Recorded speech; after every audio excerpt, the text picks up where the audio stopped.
Ni sehemu ya 133 mwendelezo ambao tunakwenda kufahamu yapi yaliyoendelea huko kwa kina Hamza mara baada ya kula uyoga mwekundu. Gamba mwenyewe ameshakula kipisi tu cha uyoga. Kaingia kwenye usingizi huo. Sasa hatujui akiamka itakuwaje. Kina Hamza wenyewe nao ndio hivyo. Hamza mwenyewe alipiga kidogo tu. Baada ya kula uyoga kidogo, Hamza alikuwa analia mpaka kina Yonis alianza kucheka. Mwamba analia kama na anyway, ngoja nisimalizie kusema lakini umeshaelewa. Sasa tukaja pia tukaona kulikuwa kuna kikao kinaendelea. Na kulikuwa kuna watu ambao walikuwa wanahitaji kumuona boss, lakini Berry akawa anawapa taarifa kwamba wala wasijali. Yaani walikuwa wanakuja kutoa pole za kwao. Kwa hiyo kwenye kikao pale mazungumzo Mrembo Reji akaingia ndani ya kikao. Kuna kauli ilitamkwa iliyomfanya Regina alipoingia tu akauliza kwamba nani ambaye kasema watu wa Falme Takatifu wanatusogelea kwa nguvu kubwa. Kwa hiyo hivyo ndivyo alivyouliza Regina kwa Kiingereza. Kipi kilichoendelea humo? Langu jina ni Lucas Lumba, mtayarishaji ni Singano na tunasonga mbele. Asante sana msikilizaji kwa kuwa pamoja nami. Ninakuomba comment pamoja na like viweze kusika. Ndani ya hilo eneo, yani ndani ya huo ukumbi wa mkutano, kila mmoja aligeuza kichwa chake na kumwangalia Sauland. Muonekano wa Sauland ulibadilika kidogo, lakini hakuonesha hali ya kupaniki. Pale pale kwa utulivu kabisa alisimama na kisha akasema kwamba "Esme lady, wewe ni Auland Sat von Carlos Brighton, kama sikosei, mjukuu wa Duke Brighton, na bibi yako ni mtoto wa pili wa familia ya Rockefeller, mama yako akiwa binamu ndani ya familia Rothschild ambaye pia ni Crown Prince wa Norwich. Una udhibiti wa kampuni 37, benki 7 za kimitaji na konsonsha 3. Maneno hayo yalitoka kwenye kichwa cha Regina, akimkata kauli bwana aliyefahamika kwa jina la Orlando, ambaye alionekana kuwa na mlolongo mrefu wa utambulisho wake. Muda huo macho ya Orlando yalikuwa yamejaa mshtuko, lakini uliodumu kwa sekunde chache tu. Kisha akatabasamu na kusema kwamba nimesikia mke wa Lucifer ni mmiliki wa taasisi ya daraja S inayofahamika kwa jina la Binamu. Inaonekana sifa nzuri unazopewa ni za kweli. Sauland, I know far more than you can imagine. Aliongea Regina pasipo kupepesa jicho. Madam, na shindwa kuelewa au nanilaumu kwa kile nilichoongea hivi sasa, Mungu anihurumie kwa matamshi yangu, lakini nilichosema ni kwa ajili ya wasiwasi wangu tu dhidi ya Lucifer pamoja na wewe. Orlando aliongea hivyo akiwa na muonekano usio na hatia. Regina alishia kumpuuza tu. Kisha aligeuza uso wake kuangalia upande wa pembeni wa eneo hilo. Kupitia dirisha la meli linaloonesha moja kwa moja eneo la deki, kulikuwa na maua mbalimbali yaliyopangwa kwa mpangilio maalum pamoja na miti midogo iliyokuwepo. Ilifanya ionekane kama bustani ya kustarehe ndani ya meli. Hata hivyo, macho ya Regina hayakuvutiwa na bustani hiyo ya kupendeza, bali mbali zaidi ya meli hiyo. Muda huo alionekana mwanamke akisogelea meli hiyo kutoka anga ya mbali. Kitendo cha Regina kuangalia upande huo kilifanya kila mmoja aliyekuwepo hapo naye kugeuza uso wake, na wote walijikuta wakiwa katika hali ya kushangaa, wakijiuliza nini kile, ama ni malaika? Wasema hapana, yule sio shetani. Kundi hilo la waungwana na matajiri walijikuta wakianza kujibizana wao kwa wao, wakiwa katika hali ya maki. Yoyote ni baada ya kumwona mtu aliyekuwa na mbawa za rangi ya zambarau zikipepesuka nyuma mgongo wake. Ndio maana ikawafanya watu hao kuhisi maybe it's an angel.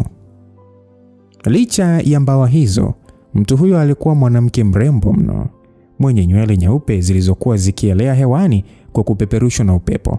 Kitendo cha mwanamke ule kutua kwenye deki ya meli kilifanya mbawa zake za kimiujiza juu ya mgongo wake kupotea kwa namna ya kusambaa kama cheche za fataki. Pale watu hao waliweza kumuona waziwazi mwanamke yule na kugundua alikuwa ni Sally. Sally muda huo alikuwa amevalia gauni jeupe lenye hadhi ya tamaduni za watu wa mwambao wa bahari ya Mediterranean. Hata hivyo, muonekano wake ulimfanya aonekane kama malaika anayeshuka kutoka mbinguni kuja duniani. kwa kumwangalia tu kwa umakini. Kilichoshtua zaidi ni kwamba gauni lake lilikuwa na madoa ya damu.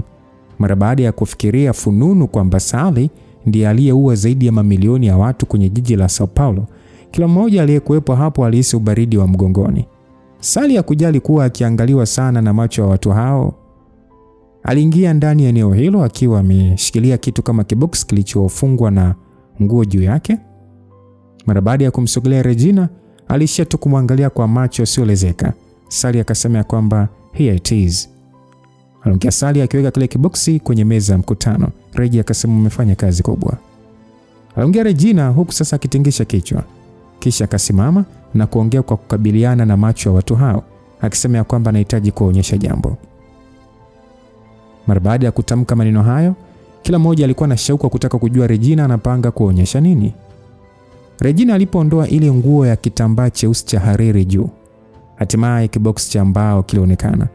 Pembeni yake Asmantis alijikuta akikunja sura, kisha akasogea na kuongea akisema kwamba shemeji mkubwa, unaonaje nikifanya mimi? Regina alishia kunyosha kidole chake kuonyesha kwamba hakuna shida. Pale pale alinyosha mkono na kushika kibox kile na kukifungua. Watu wote walijikuta wakipigwa na butwaa la sauti. Yoyote ni mara baada ya kushuhudia kichwa cha mtu mwenye muonekano wa hofu kubwa kikiwa ndani ya kibox hicho. Karibia vigogo wakubwa wote waliweza kumtambua mtu huyo. Alikuwa ni Black Pope St. Julius. Mara baada ya mbotuko huo, kulionekana hali ya ukimya wa muda ndani ya eneo hilo. Watu hao hawakuweza kuelewa kabisa ama kutegemea kwamba kiongozi wa falme takatifu ambaye alikuwa kijigamba kuanza kuandaa harakati za kushambulia Mfeno ndiye huyo ambaye kichwa chake kimekatwa. Sasa kwa namna hiyo, sinamaanisha kwamba umoja huo wa falme takatifu hauna hata uwezo wa kushindana na Sally.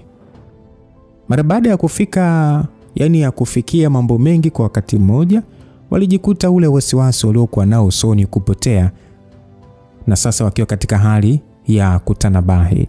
Ni kama sasa wanaelewa kwamba haijalishi Hamza ametokomea au yupo kwenye mafunzo ya kujitenga, ila angalau kwa muda huo si swala la kuwa na wasiwasi. Regina alishia kumwangalia tu bwana aliyefahamika kwa jina la Auland, na aliweza kushuhudia namna alivyokuwa amejawa na hofu kiasi cha uso kufubaa. Sauland, your business dealing with the synagogue have developed quite well. Aliongea Regina akimwambia bwana huyo kwamba biashara zake za kudili na watu wa synagogue zimeonekana kupiga hatua. Mara baada ya watu kusikia kauli hiyo, walijikuta wakimwangalia Auland kwa mshtuko. Synagogue ilikuwa imepotea kwa muda sasa, na ilieleweka bado ikiendesha shughuli zake kwa siri. Hata hivyo, karibu watu hao walielewa kwamba synagogue iliungana na Sylvia na wengine kwa ajili ya kumshambulia Hamza. Mara baada ya kufikiria upya, ni kama sasa waliweza kuelewa kwa nini Aulando aliongea maneno yale. Ilionekana kama alikuwa akitengeneza matatizo. Saulando muda huo alikuwa katika hali ya woga mkubwa. Pale mara moja alipiga magoti chini na kuanza kuomba, akasema kwamba madam, mimi ni mfanyabiashara pekee. Sijawahi kuwa na moyo wa dharau dhidi ya Lucifer. Tafadhali nisamehe kwa maneno yangu ya ukorofi niliyotamka. Aliongea hivyo. Hata hivyo, kuomba kwake kulionekana kutokuwa na maana yoyote, kwani muda ule Asmantis alishafika nyuma yake mara tu baada ya pepo mchafu kupitia nafsi yake. Ni muda huo kichwa cha Auland kilitengana na mwili. Kilichoonekana ni damu nyingi kufyatuka, huku mwili wa Auland ukidondoka sakafuni. Katika eneo hilo la kikao, waungwana na matajiri walijikuta wakiwa katika hali ya hofu kubwa sana, ingawa walikwisha kuona hali ya kifo na uhai na wengine kumwaga damu nyingi. Muda huo ambapo maisha yao yalikuwa rehani, walijikuta wakiwa na wasiwasi mkubwa sana. Wengi walijikuta wakishukuru kwamba hawakusema maneno yoyote ya kumkosea Regina heshima. Sometimes ukimya ni mzuri sana katika umati wa watu. Kufunga mdomo ni kuzuri sana. Muda huo ni kama Regina hakujali juu ya kilichotokea. Pale alisimama na kisha kazungumza. Asanteni sana kwa wasiwasi wenu juu ya mume wangu na kujitolea kwenu kuja mpaka hapa kwa ajili ya ukabidhi mchango wenu. Nitapokea kwa niaba yake. Bado na mambo mengi sana kufanya, hivyo kama hakuna jambo lingine muhimu la kuzungumza, nitamwacha Barry na kuendelea na utaratibu uliobakia. Mara baada ya kuongea hivyo, Pale pale Reggie aligeuka na kisha akatoka ndani ya eneo hilo. Matajiri hao waliishia kutoka mpaka nje ya meli hiyo kwenye deki kwa ajili ya kumpungia Regina mkono. Ilionekana hakuna hata mmoja aliyekuwa na kipingamizi. Muda si mrefu, Regina alikuwa ndani ya boti ya kifahari akiangazia safari ya kurudi kisiwani Toharani. Regina akiwa juu ya deki alionekana kuangalia mawimbi madogo madogo ya bahari na kusikilizia upepo. Akiwa katika muonekano usioelezeka ni hisia gani alizokuwa nazo. Muda huo Sally naye alisogea ndani ya eneo hilo na kwenda kusimama nyuma ya Regina katika hali ya kusita. Alianza kuzungumza ya kwamba nimesikia kutoka kwa Rhoda haukulala kabisa na ulikuwa ukiulizia juu ya kila kitu. Kwa hilo napaswa kushukuru. Regina akauliza kwa nini? Sally akasema kwa sababu Prince hayupo na mimi kushindwa kuamka mapema kutokana na hali ya kujikatia tamaa kwa muda mrefu. Ndio maana napaswa kushukuru kwa kuhakikisha taasisi inaendelea kuwa imara dhidi ya maadui zetu. Kwa kilichotokea leo, Umoja wa Falme Takatifu rasmi umeanguka, hivyo katika kipindi cha muda kutakuwa na amani. Regina alishia kugeuka na kutoa tabasamu la upole. Mimi ni mke wake. Kwa sababu ya yupo, ni kawaida kwangu kumsaidia kuhakikisha kwamba familia yake inaendelea. Ndio maana ya uwepo wa mimi kama mke kwake. Kwa nini kuwa na haja ya kunishukuru? Sally alitaka kuongea neno, lakini mara baada ya kuona uso wa Regina usiokuwa na hali ya woga hata kidogo, alijikuta akijizuia kutokumjibu. Akasema ya kwamba upo sahihi, ilikuwa ni akakufanya yote hayo. Kwa upande mwingine mimi ndio napaswa kushukuru kwa kunisaidia kumuua mkuu wa Umoja wa Falme Takatifu. Asipokuwepo mume wangu, wewe ndio mpiganaji namba 1. Kwa ni matumaini yangu utajiweka katika hali ya usalama na utayari. Basi Sally akauliza kwamba Prince atarudi lini? Ni kweli kwamba yupo kwenye mafunzo ya kupanda level? Baada ya Sally kuuliza hivyo, Regina alikuwa na hali isiyoelezeka usoni mwake. Alishia kugeuka tu na kisha akasema ya kwamba wakati atakaporudi hakika atakuwa amepanda level. Lakini kuhusu lini angerudi, hilo mimi sijui. Lakini kwa vyovyote vile tunapaswa kufanya lilo ndani ya uwezo wetu, kumsubiri mpaka atakaporudi. Sally aliishia tu kuhisi hali ya kupoteza.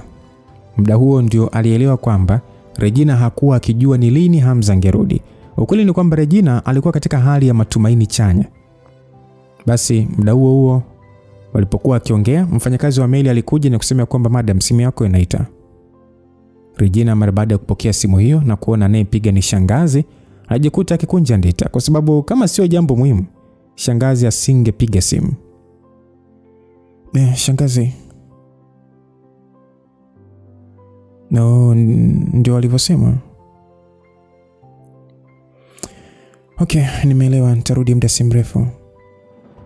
Mara baada ya Regina kupokea simu hiyo na kukata mawasiliano, mara moja alimgeukia Sally na akaongea kwamba naamini mpaka sasa umeshakuwa sawa, si ndio? Aliuliza na Sally alitikia kwa kichwa. Okay, kama ni hivyo basi nimefarijika. Endelea na kazi yako uliyokuwa ukifanya tokea mwanzo. Sally akauliza kwamba unataka kurudi? Washindani wangu sio wa nje ya nchi tu, lakini ndani ya taifa langu mwenyewe. So kwa sasa hali ya nje ya nchi imetulia, hivyo ni wakati sahihi kwangu kurudi. Regina aliongea hivyo na Sally akasema kwamba Prince bado hajarudi. Siwezi kuruhusu jambo lolote bali likatokea. Nitaambatana na wewe kurudi Tanzania na nitamuua yoyote atakaye kugusa. Regina mara baada ya kusikia hivyo, macho yake alicheza huku yakionyesha hali ya kuguswa na maneno hayo. Lakini aliongea kwa ukataka, akasema kwamba haina haja. Hatuwezi kuondoka wote hapa, lakini pia maadui zangu ndani ya Tanzania hawezi kuisha kwa kuua pekee. Mara baada ya kuongea hivyo, Regina pale pale aligeuka na kurudi ndani ya kabini ya boti. Sasa muda huo hali ya ukauzu ilizidi kuonekana kwenye uso wake. Sasa bwana, ni siku ngapi zimepita huko nje ya dunia? Hamza ambaye alikuwa ndani ya ulimwengu wa ardhi juu ya kisiwa hakufikiria hilo hata kidogo. Katika eneo hilo hakukuwa na hali ya usiku wala mchana. Kulikuwa tu na maeneo yenye giza na mengine yenye mwanga. Hivyo ilikuwa ngumu kwa Hamza kuelewa ni muda gani alikuwa akiendelea na mafunzo humo. Kipande kidogo cha uyoga wa uzima alichokula Hamza mara baada ya kuingia mwilini mwake kilileta mabadiliko makubwa. Hamza alihisi ni kama vile seli za mwili wake zilikuwa zimeingiziwa nguvu mpya uhai kana kwamba amerudi kwenye utoto wake akiwa na nguvu za kutosha. Sasa baada ya muda usiohesabika, Hamza aligundua kwamba uyoga wote aliokwisha kumeza ulikuwa umesharibiwa na mwili wake na haukuwa tena katika hali ya kupata joto. Alipofumbua macho yake, aliweza kumwona Yones aliyelala pembeni, huku Genduleza akiwa amekunja miguu katika hali ya kutafakari na kuendelea kula nishati ya mbinu ya maungamo ya asili. Hamza muda huo alihisi harufu nzito isiyopendeza pua zake. Alipozungusha macho yake, aligundua kwamba kulikuwa na uchafu mweusi mwingi sana uliokuwa umetoka kupitia vinyweleo vya mwili wake. Ilionekana kwamba uyoga huo wa nguvu za roho si tu kurudisha upya seli za mwili wake, bali pia ulikuwa umeondoa uchafu wote mwilini na kumfanya Hamza kupona kutoka ndani kwenda nje. Hamza alionekana kuridhika na matokeo hayo, lakini harufu hiyo haikumfurahisha. Pale pale aliamua kuoga. Hakutaka kumsumbua Genduleza wala Yones. Mara moja alisogea ni kwenye kwa umbali mfupi kutoka kwenye pango, na aliweza kushuhudia Haji na Mr. Black wakiendelea kuvuna nishati. Hamza akiwa mbali, aliweza kuhisi kiwango kikubwa cha nguvu za kiroho kilichojikusanya kuwazingira watu hao. Hamza muda huo alitembea na kusogea lilipo joka lile, na akagundua Gamba naye alikuwa bize katika hali ya kujivua gamba. Kwa maendeleo yake ilionekana bado walihitajika kubakia hapo kwa muda mrefu. Hata hivyo, Hamza hakuwa na haraka. Alikwisha kuhisi mwili wake ulikuwa umerudi katika hali yake ya mwanzo kabla ya kupoteza nguvu. Ingawa hakuwa amepona kwa 100%, alijua kwamba akiendelea kula uyoga na kuvuna nishati, ataweza kurudisha nguvu za mwili wake katika kiwango chake, na pengine baada ya mwili wake kusafishika zaidi, ataweza kuwa na nguvu mara nyingi zaidi ya mwanzo. Basi Hamza mara baada ya kufika kando ya fukwe, pale pale aliondoa mavazi yake mwilini na kisha akajirusha baharini kuanza kujisafisha. Muda huo akiwa katika harakati za kumaliza na kuvaa nguo, aliweza kuona mwanamke mrembo akiwa amesimama ufukweni na tabasamu la kumuita. Gendu. Hamza hakuwa amepona kabisa uwezo wake, hivyo alishindwa kuhisi uwepo wa Gendu kabla. Hata hivyo, Genduleza muda huo alikuwa amekodolea mwili wa Hamza kwa macho yaliyojaa uchu. Genduleza akasema kwamba Hamza, naona mwili wako umerudi katika hali yake ya mwanzo na umezidi kuwa mtanashati. Aliongea Genduleza huku akilamba midomo yake kwa mapozi, muonekano wake ukiwa wa ucheshi wa kumshawishi mwanaume. Hamza muda huo aligundua pia ni kweli mwili wake umerudi katika hali ya ujana, na vile vile ngozi yake ilikuwa imeng'aa zaidi kama mtu aliyepakwa mafuta mengi. Sasa Hamza kuuliza kwamba, na wewe umekuja kuoga? Aliuliza hivyo akimwangalia mwanamke huyo na kuhisi moyo wake ukichochewa. Muda huo Genduleza ambaye hakuwa na vazi lolote mwilini alianza kutembea kimadaha kuingia majini kumsogelea Hamza. Akasema kwamba nilishoga mara ya kwanza, lakini kama Hamza unataka nioge kwa mara ya pili, mimi sijali kuhusu hilo. Hamza aliishia kumeza mate mengi akihesabu kila hatua aliyokuwa akipiga mwanamke huyo, na alijikuta akiwa katika hali ya ukinzani. Muda huo Genduleza aliweza kushuhudia mabadiliko ya Hamza kwenye kiwiliwili chake cha chini. Kwa kujigamba kabisa, alimkaribia na kupitisha mikono yake shingoni. Binti akasema kwamba, Hamza, nimegundua jambo kubwa wakati wa kujifunza nishati ya ukike. Ni kwamba kama utaungana na mimi na tukajifunza pamoja, kuna mabadiliko makubwa utaweza kuyapata. Ingawa mbinu yako sio ya kuvuna nishati kama mimi, lakini kwa kushirikiana pamoja utapata nafasi kubwa ya mafanikio. Pia unaweza kutumia jambo hili kwa ajili ya kuongeza kasi ya kunyonya nishati ya uyoga. Aliongea Genduleza, lakini muda huo Hamza alihisi ni kama vile ananyweshwa asali kwa kuambiwa maneno hayo. Hamza akasema kwamba bado sina uelewa wa kutosha juu ya mafunzo haya upande wa mwanaume. Kwa sasa napaswa kuzingatia zaidi mbinu ninayoelewa kwa ajili ya kurudisha nguvu zangu zote. Pengine baada ya hapo naweza kufaidika. Gendu akasema kwamba kujua ama kutokujua haina mantiki. Kama wavuna nishati wengi wasemavyo, njia ya ufunuo ni nyingi, lakini mwisho wake ni mmoja. Wewe unataka kusema kwamba mafunzo ya ufunuo unayojifunza yana mwisho tofauti na mbinu unayojifunza? Hamza mara baada ya kusikia hivyo, pale pale ndita zilijikunja. Akili yake ilikuwa katika hali ya utambuzi na fikra ambazo hakuwahi kuwa nazo mwanzo.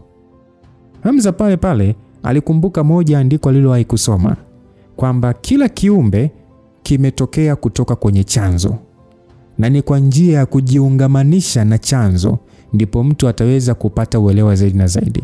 Na kila kitu kama kina chanzo, basi kila chanzo kina nishati nyuma yake ambayo inaweza kuwa sehemu ya uzao wake. Sasa Hamza pale alifikiria zaidi namna ambavyo asili huendeleza uhai, na yote ni kwa kuungamanisha nishati hasi na chanya, ukike na wanaume, na mwisho wa siku kutengeneza mzunguko usio na mwisho. Ingawa Hamza aliona kwamba mbinu yake ya nishati na ya Genduleza zilikuwa tofauti, bado mwisho wa ufunuo ni ule ule. Hamza mara baada ya kufikiria alijikuta akipiga paji la uso wake kama mtu ambaye alikuwa amepoteza uelewa wa wazi. Kwa hiyo kumbe ni hivyo. Muda huo Genduleza alishia kumwangalia Hamza tu, huku akishindwa kuelewa nini Hamza anaongea. Akamuuliza Hamza, unamaanisha nini? Hamza akasema, anamaanisha kwa sababu unaitaka sana, basi nitakupatia ipasavyo kwenye ufukwe. Kilichofuata baada ya hapo ni Hamza na Genduleza wakiwa katika hali ya kugandiana katika eneo la fukwe. Mpaka pale walipofika mwisho, ni kama kila mmoja alitoa uchovu wote aliokuwa nao kwa mwenzake na kupokelewa. Hamza mara baada ya kupumzika kwa muda, alishia kuvaa nguo zake, kisha alimwangalia Genduleza kwa tabasamu la ufedhuli. Oya, Genduleza alikuwa ameiva huku akionekana miguu kumlegea mno. Ilikuwa ni mara yake ya kwanza kufanya mapenzi na Genduleza akiwa katika utimamu wake wa akili. Ingawa msichana huyo alikuwa mdogo, pengine ni kutokana na kuishi ndani ya dhehebu lake la ubikra na kusikia juu ya mambo mengi, kwani alikuwa fundi haswa. Binti alisema ya kwamba unachukiza mno, yani kidogo tu nivunje mifupa. Lakini kwa nini kama hakuna nishati ulioipata kutoka kwangu? Hamza akasema ya kwamba hebu muone, bado sijajifunza hiyo mbinu, hivyo ni kawaida kutokupata nishati yote. Hakuna haja ya kuwa na haraka. Kwa sasa mimi nitaendelea kula uyoga na kuvuna nishati. Nikija kurudisha nguvu zangu zote, nitahakikisha na kusaidia mafunzo yako usiku na mchana. Genduleza mara baada ya kusikia hivyo, furaha ilionekana usoni mwake. Alikuwa na hamu kubwa ya kupandisha uwezo wake katika viwango vya juu.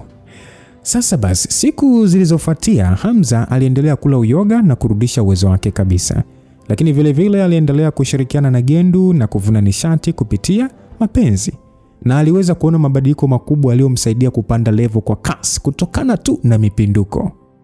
Katika kipindi hicho, Hamza hakumwacha Yones pia. Ingawa mwanamke huyo hakuwa na mafunzo ya nishati ya kutosha mwanzoni, kutokana na kuwa katika eneo hilo, Hamza aliona amuelekeze mbinu kadhaa za kujifunza na kuvuna nishati. Haikuwa hivyo tu, pia alimuelekeza Yones namna ya kuvuna nishati ya ukike kama ambavyo ilikuwa kwa Genduleza. Matokeo yake, katika harakati za Yones kuvuna nishati, alijikuta naye akipinduliwa kwa mara ya kwanza na Hamza. Kuanzia hapo, hali ya kuendelea kuvuna nishati kwa kufanya mapenzi ikaendelea. Ilikuwa ni mwendo wa mipinduko kwa kwenda mbele. Mwanzoni Yones alikasirika kuona Hamza akifanya mapenzi na Gendu na kisha na yeye. Lakini mara baada ya kuhakikishiwa na Hamza kwamba ni kwa ajili ya mafunzo tu, mbona alijikuta kilainika. Hamza alimshawishi Yones kwa kumwambia kwamba kama wangefanya mapenzi wote watatu kwa wakati mmoja, yani watatu kwa wakati mmoja, mafunzo yangekuwa na ufanisi mkubwa zaidi. Yones mwanzoni alisita kwamba yani mwamba atoke kushoto aingie kulia wakati huo, lakini mwisho alikubali. Mara baada ya kukubali, alijikuta kinongewa. Matokeo yake, ndani ya shimo hilo kulikuwa na mwendo wa minyanduano na kuvuna nishati. Genduleza aliweza kufaidika kwa alipanda level ese. Na matokeo yake aliweza kuamsha urithi aliokuwa amepewa na bibi yake Uru. Yule bibi yake Uru Umwasi, na kuwa katika level ya wanamwali kamili pasipo kutegemea usinga. Upande wa Haeji na Mr. Black nao waliweza kupanda level, na ilionekana walikuwa katika hati ya kufikia level ya uamsho. Basi mara baada ya kutumia muda mwingi ndani ya eneo hilo la chini ya ardhi, Hamza alikuwa ameweza kurudisha uwezo wake wote.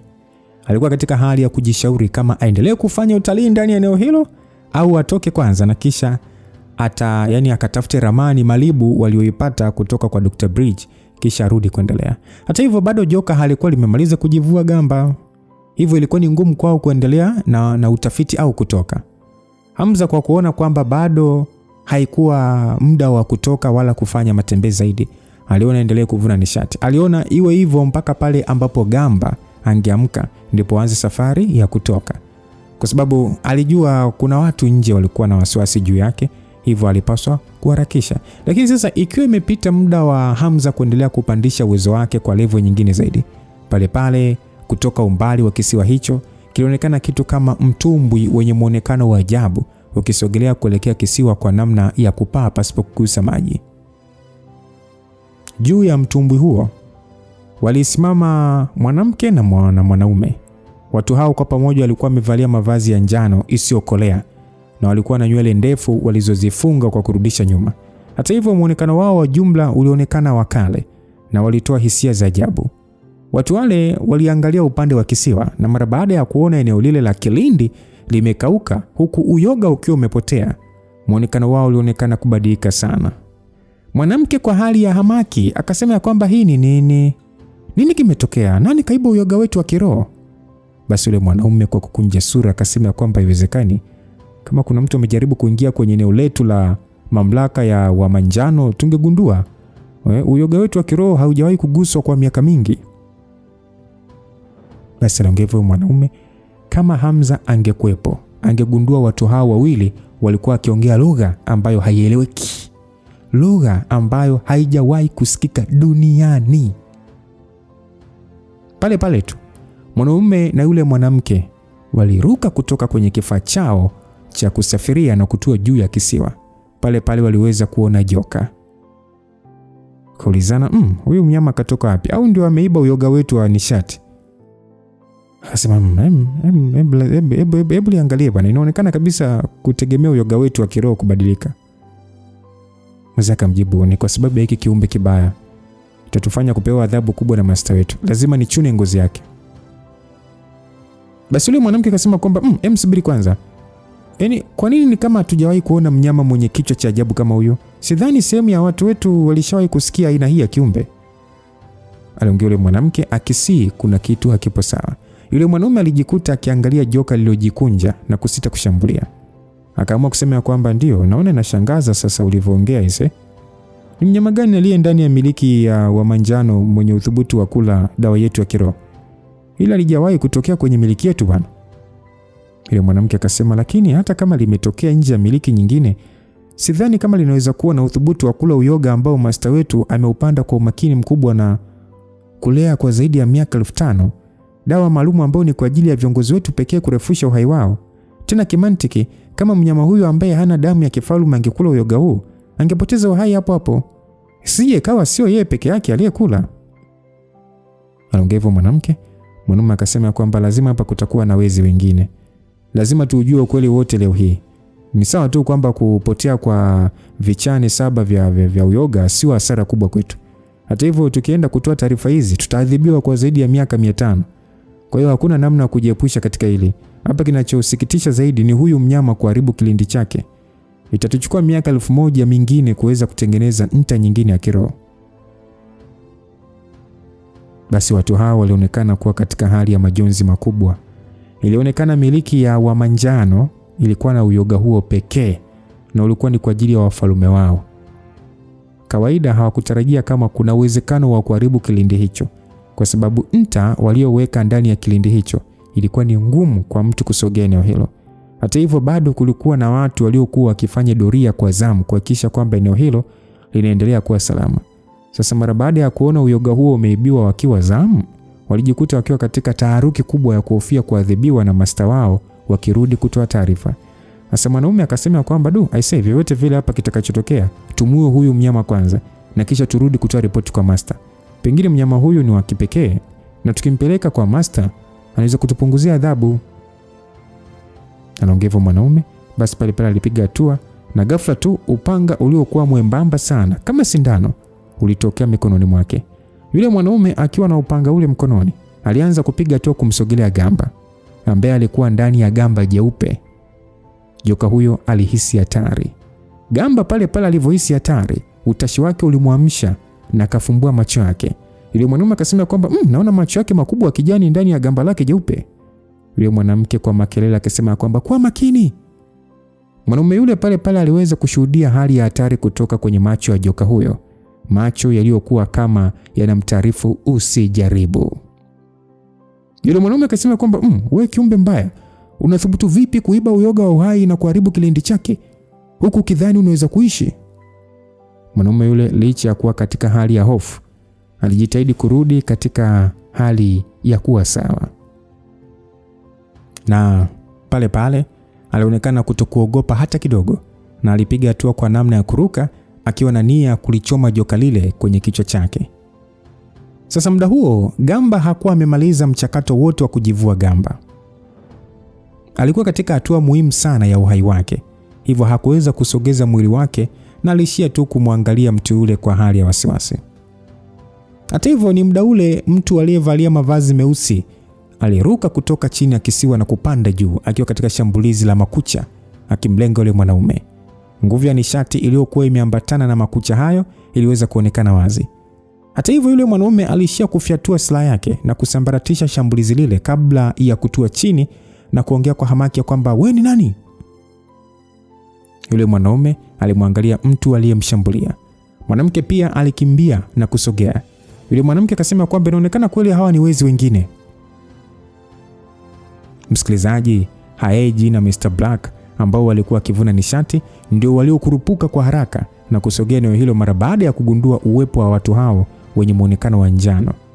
Wawili hao walikuwa wakiendelea na mafunzo yao. Hata hivyo, waligundua ilikuwa ngumu kwao kupanda level. Waliishia kukata tamaa na kuamua kuzunguka kwenye kisiwa hicho kuona kama kuna mimea mingine inayoweza kuwasaidia. Kwa sababu Hamza yeye mwenyewe alikuwa busy akivuna nishati, waliona wasiende kumsumbua. Hata hivyo, wakati waliporudi ndio waliweza kugundua uwepo wa watu hao wa njano waliokuwa wakiongea lugha isiyoeleweka. Ndio maana waliharakisha kusogea, na ilikuwa ni bahati waliwahi kabla ya mwanaume ule kushambulia. Vinginevyo, kama jambo lolote lingemtokea Gamba, pengine wasingeweza kutoka eneo hilo la ardhini. Sasa yule mwanaume akasema ya kwamba sisi na wafuasi wa miliki ya Wamanjano chini ya kiongozi wetu ya Dak. Katika ulimwengu wetu wa wasiokufa kiroho, kila mmoja amekuwa akijali mambo yake pasipo kuingilia wengine. Mnathubutu vipi kuharibu kilindi cha nta ya kiroho na kuiba uyoga wa uhai? Hivi mnajua ni kosa kubwa kiasi gani mmetenda? Basi aliongea hivyo yule mwanaume, na mwanamke naye akasema kwamba ongeeni, ni wapi mmepeleka uyoga wetu? Basi Mr. Black na Haeji walishindwa kabisa kuelewa kwa sababu ya lugha yao. Walishia tu kukunja sura na kisha kuuliza kwamba mnaongea lugha gani? Watu wale walishia kuangaliana na kuonyesha hali ya kushangaa. Sasa Mr. Black akasema kwamba acheni kuongea lugha ambayo hatuelewi bwana, ongeeni lugha za kimataifa. Anaongea Mr. Black, ila Haeji alishia kumuinamia sikioni ndugu yake na kisha akamwambia kwamba kaka, nadhani wanaongea lugha wanayoelewa wao tu. Basi Mr. Black mara baada ya kusikia hivyo alihisi hilo ni kweli. Pale pale wazo lilimuingia na kisha akasema kwamba kuna uwezekano pia hawajawahi kutoka katika ulimwengu huu wa ardhi. Haeji akasema kwamba na pia wanaonekana wote kuwa na nguvu kubwa kutuzidi sisi. Ili eneo linaonekana kuwa hatari sana kwetu. Aliongea Haeji kisha akaendelea kusema kwamba yani hapa tunapaswa kumfahamisha huyo mtukutu Hawaii hapa. Inabidi tumshtue Hamza Hawaii. Yule mwanamke wake kasema amerudisha uwezo wake kwa 99%. Kwa uwepo wake tunaweza kushindana na hao watu wa njano. Basi mara baada ya watu wale wa njano kuona kwamba walikuwa wakiongea wao kwa siri pasipo kuelewa, walizidi kuwa na hasira. Kasema kwamba nyinyi wabadhirifu, kama mtaki kuongea tutawakamata na kuwapeleka makao makuu yetu. Mara baada ya yule mwanaume kuongea maneno hayo, pale pale alifyatua ile silaha yake kwa namna ya kumlenga Mr. Black. Pale pale mnunurisho wa kinishati kama wimbi hivi ulitoka kwenye silaha ile na kuwasogelea. Mr. Black pale pale aliweza kuhisi mnunurisho huo wa nguvu ya kinishati ulikuwa na nguvu kubwa kuzidi level yake. Hivyo hakujaribu kabisa kukabiliana nao, badala yake aliamua kukwepa.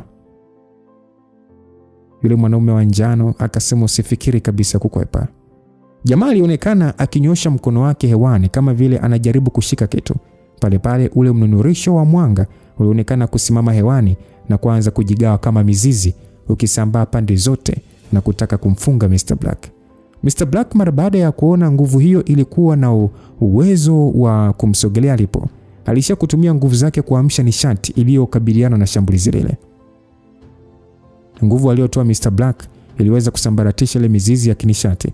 Hata hivyo, yule mtu wa njano alikwisha kuinua tena silaha yake juu, na mkondo mwingine wa nishati ya kijani ulifyatuka ukilenga kiwiliwili cha Mr. Black. Haeji mara baada ya kuona hivyo hakutaka kuchelewa tena. Pale pale aliamsha nguvu zake za kimiujiza na mara moja tu ngao ya giza ilionekana na kwenda kuvaana moja kwa moja na nishati ile. Hata hivyo ngao ile ilishindwa kabisa kuhimili shambulizi la kinishati na kusambaratika. Wakati huo huo Haeji alijikuta akirushwa mbali na nguvu ya pigo lile na kutema damu. Yule mwanaume akasema kwamba sijui nyinyi mmetokea wapi, na nishati zenu za kipekee sielewi, lakini kwa nguvu mlizokuwa nazo mnawezaje kupigana na sisi wa daraja la 7? Aliongea yule mwanaume. Wakati huo yule mwanamke naye alisogelea akidhamiria kushambulia na kumalizana nao mara moja. Lakini muda huo huo kivuli cha mtu kilifyatuka kutoka chini ya mlima wa kisiwa kama rocket na kufika mara moja mbele ya Haeji na Mr. Black. Haeji alalamika akasema kwamba wewe mshenzi, hivi kwa nini unachelewa sana kutokea? Alilalamika Haeji huku akitapika damu. Gamba ambaye alikuwa katika hali ya kupaniki nyuma yao alijikuta akiwa na furaha mara baada ya kumwona mwamba Hamza ametokea. Hamza yeye aliishia kukunja sura wakati akimwangalia Haeji ambaye alikuwa amejeruhiwa. Kisha akasema nilikuwa busy nikijaribu kuingia level ya uvuisho wa ubinadamu, hivyo sikuwa nikijua kinachoendelea hapa. Basi wale watu wa njano walionekana kushtushwa na spidi ya Hamza, lakini mara baada ya kuangalia kwa karibu waligundua hakuwa na nishati yoyote na wakaishia kutoa muonekano wa kejeli. Yule mwanamke akasema kwamba mtu kama wewe usiye na nishati zozote mwilini unathubutu kuiba uyoga wetu wa uhai? Hakika hujui sehemu yako. Kakamilihi, una haja ya kufanya chochote, nitadili nao mwenyewe. Basi yule mwanamke pale pale alivuta mkanda wa kijani kutoka kwenye mfuko kiunoni mwake. Mkanda huo ulikuwa ukimetameta, ukitoa mwanga fulani hivi wa ajabu na kuleta hisia za kutisha. Kabla hata Hamza hajauliza chochote, yule mwanamke alirusha kamba ile huku akionekana kuongea maneno. Kitendo cha kamba ile kuruka hewani pale pale kilijibadilisha na kuvaa umbo la nyoka wa kinishati kana kwamba alikuwa hai na kumsogelea Hamza kwa namna ya kutaka kumdonoa. Hamza hakuwahi kuona watu wenye ngozi za njano kama hao, hivyo hakuwachukulia kama wa kawaida. Mara moja tu alitoa silaha kutoka kwenye pete na kuifyatua mbele ya ile kamba ya kijani iliyomsogelea kama nyoka. Ingawa shambulizi lake halikuweza kukata kamba ile, mara baada ya kugusana kamba ile ilipoteza nguvu zake zote na kurudi katika hali yake ya kawaida.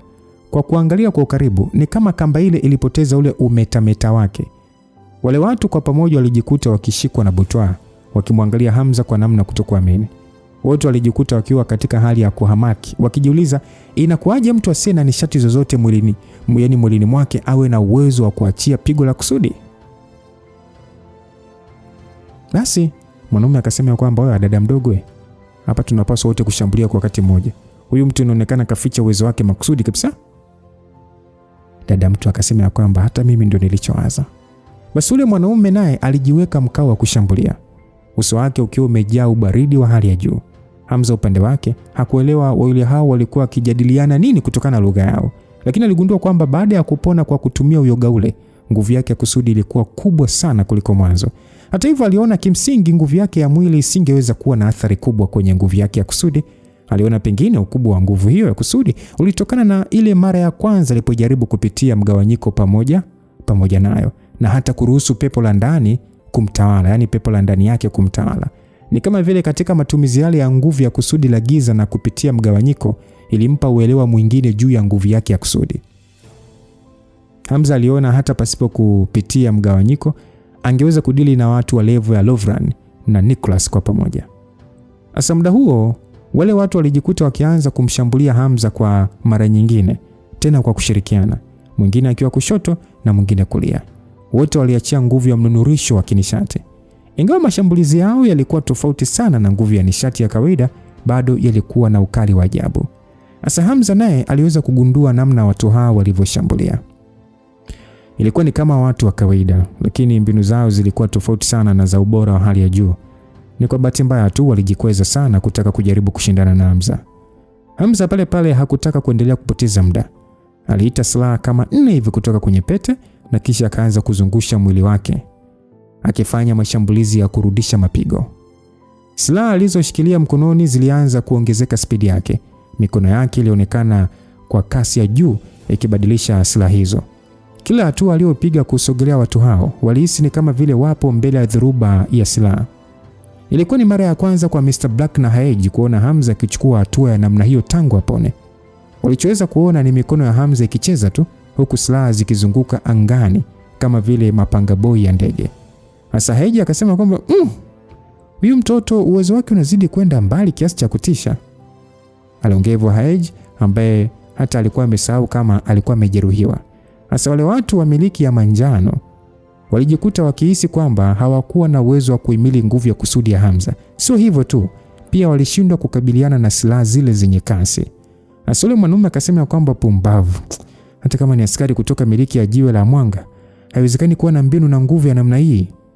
Mwanamke akajibu ya kwamba kaka mkubwa, hapa tunapaswa kwanza kurudi makao makuu na kutoa taarifa ili tuje na wataalamu wa juu zaidi kudili naye. Baada ya wao kujadiliana hivyo, yule mwanaume pia yeye mwenyewe alikuwa anakiogopa kifo na akaona kwamba adui alikuwa na nguvu kumzidi. Aliona ni heri kukimbia. Pale yule mwanaume alishia kurusha kifaa fulani kama kitambaa kutoka kiunoni mwake. Ghafla tu kifaa kile cha kusafiria kama mtumbwi hivi kilitokea mbele yao kimeujiza. Hamza pale aliweza kugundua kitu na kujiuliza wanachokifanya sio kama anavyofanya na pete yake, kwa sababu ni kama vile vipochi vilivyokuwa kiunoni mwao vilikuwa na zaidi ya vitu vya ukubwa tofauti. Basi yule mwanamke alionekana kuongea maneno fulani, japo akimaanisha kwamba ukuta wa kijani, na pale ukuta kama kioo cha kijani ulitokea. Ukuta ule ulikuwa ukitoa nguvu fulani hivi ya msisimko wa hatari, kana kwamba ni sumu. Mara moja baada ya kuona ukuta ule, waliruka kuelekea kwenye kijimtumbwi cha hewani wakijaribu kukimbia. Hamza upande wake alikuwa makini mno. Hakuelewa kama ukuta huo wa kijani kama ukungu unaweza kumdhuru au la. Hivyo Hamza hakutaka kujaribu na mwili wake, badala yake alitumia mbinu ya silaha ya hiari kuwazuia watu wale. Alikuwa na uhakika kwamba wawili hao walikuwa wakikimbia kwa ajili ya kwenda kuomba kuongezewa nguvu, jambo ambalo hakutaka litokee. Ile Hamza alipokuwa anataka kufanya shambulizi la silaha ya hiari, mara aliweza kusikia kilio cha ajabu kutoka kwa joka Gamba. Gamba wakati akitoa sauti ya ngurumo, muda huo gamba lote jeupe ambalo lilikuwa limemfunika lilidondoka chini. Magamba yake mapya yalionekana kuwa safi mno na michoro iliyokuwa juu yake ilionekana waziwazi. Haikuwa hivyo tu, ile pembe yake nayo ilikuwa imebadilika na kuwa kama ya dhahabu kamili. Wakati huo joka hilo lilionekana limezaliwa upya na mbawa. Ilikuwa ni kama vile gamba lake la mwanzo lilikuwa limeficha mbawa, na mara baada ya kudondoka chini lilionyesha mbawa hizo. Jambo la kushangaza na kuvutia ni rangi ya mbawa hizo. Zilikuwa za dhahabu kama vile zimetengenezewa kwa hayo madini. Basi ghafla tu joka lile lilianza kupepesua mbawa zake na kuanza kwenda hewani na kusababisha waliokuwa chini kupigwa na upepo kama vile wa dhoruba. Ule ukuta wa kijani uliotengenezwa na watu wale wa manjano uliharibiwa mara moja na upepo huo. Wale watu wa manjano mara baada ya kuona joka hilo likipaa angani na kuanza kuwasogelea kwa kasi, walijikuta wakishikwa na hofu kiasi kwamba sura zao zilibadilika. Macho ya Gamba yalikuwa yamebadilika pia, na ukijani wake ulikolea, huku pembeni yake yakizungukwa na unjano uliofanya aonekane kama vile ni zumaridi. Kwa kupepesua mara chache tu mbawa zake, lilishika kasi kubwa likisogelea watu wale waliokuwa wakijaribu kujiokoa kwa kutumia kimtumbwi chao cha ajabu. Mbele ya joka hilo ambalo lilionekana kupanda levo zaidi, watu hao walionekana wadogo sana. Lilipepesua mbawa zake kwa nguvu mara nyingi na kuwafunika watu wale na kijimtumbwi chao. Katikati ya kutoa kilio cha kilugha, joka lile yani tayari lilikuwa lisha kunja shingo yake na kufikisha mdomo wake kwenye miili ya watu wale. Upande wa ardhini, Hamza, Haji na Mr. Black waliokuwa wakiangalia mapigano ya kwanza ya Gamba baada ya kuzaliwa upya walijikuta wakitoa macho bila usemi.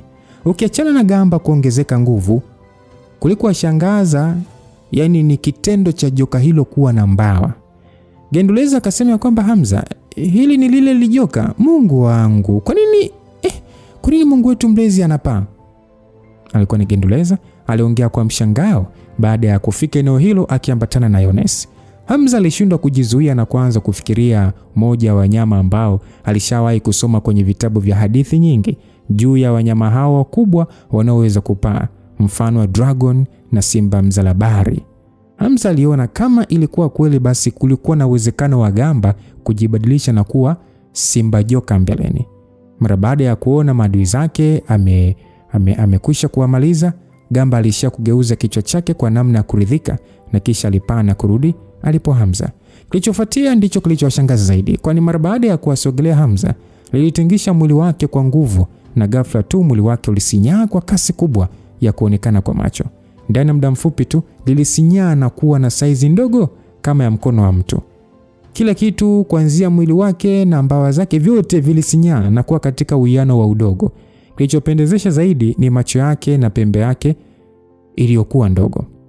Wakati kila mtu akiangalia matukio hayo kwa mshangao mkubwa, Gamba pale pale alijipepesua kwa mbwembwe kama ndege na kwenda kutua kwenye bega la Hamza, huku kichwa chake kilichokuwa kidogo likikisugua kwenye uso wa Hamza kwa namna ya kumlaki. Pengine ni kwa sababu Hamza alikuwa amelilinda katika wakati wake muhimu wa mabadiliko, na ndio maana mapenzi yake kwa Hamza yakaongezeka. Genduleza mara baada ya kuona jambo hilo, alijikuta akiziba mdomo wake na kuishia kuongea kwa kubabaika akisema kwamba Mungu wetu mlezi, kwa nini amekuwa mrembo namna hii? Younes naye macho yake yalichanua. Kwa wanawake hao, nyoka huyo mwenye mbawa na macho ya zumaridi alikuwa akivutia mno, kama umbo la kuchonga. Unajua, kimsingi nyoka huwa anatisha, lakini kwa Gamba hakuwa akiogopesha kabisa. Mr. Black kama mtu asiyeamini akasema kwamba huyu kweli ni mnyama wa kimalaika ese, mpaka kuweza kubadilisha umbo lake. Hamza kuweza kujenga uhusiano na kiumbe cha namna hiyo, niseme wazi tu ni baraka zilizojificha. Hamza naye alijikuta akitoka kwenye mshtuko, kisha akatabasamu. Muda ule alimshika Gamba kwa kumtoa kwenye bega lake, kisha akamshika mkononi na kugusagusa kichwa chake huku akicheka. Hamza akasema kwamba nani angejua, hata Gamba lazima atakuwa anafikiria ilikuwa baraka kukutana na mimi, au sio Gamba? Anaongea Hamza, na Gamba alishia kupepesua mbawa zake ndogo kwa namna kutoa ishara ya kuelewa. Hamza alijikuta akizidi kuwa na furaha. Muda huu alielewa kitendo chake cha kuingia kwenye pango kule Luenzori, na baada ya kukutana joka hilo aliliweka katika njia ya kuishi zaidi. Mpaka hatua hiyo kila mmoja alikuwa ameokoa maisha ya mwenzake, na kwa mantiki hiyo wanaweza kuwa marafiki japo walikuwa binadamu na nyoka, na hiyo ni kutokana na kudumisha kuaminiana. Asa Hamza akasema kwamba sasa Gamba, hebu tuende basi tukatafute ni vitu gani walikuwa navyo wale watu ulioua. Pengine inaweza kutufanya kuelewa hili eneo lilivyo. Alongevo Hamza.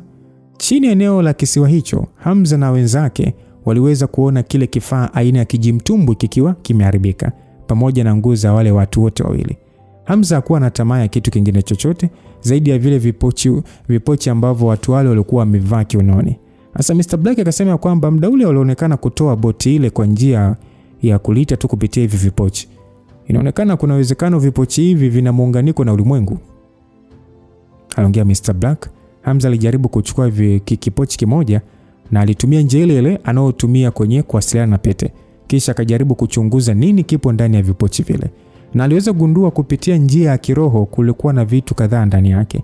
Ukiachana na nguo ambazo hazikuwa na muundo wa kupendeza, kulikuwa na vichupa vya dawa pamoja na baadhi ya makaratasi ya kukunjwa yaliyokuwa na maandishi ambayo herufi zake hazieleweki.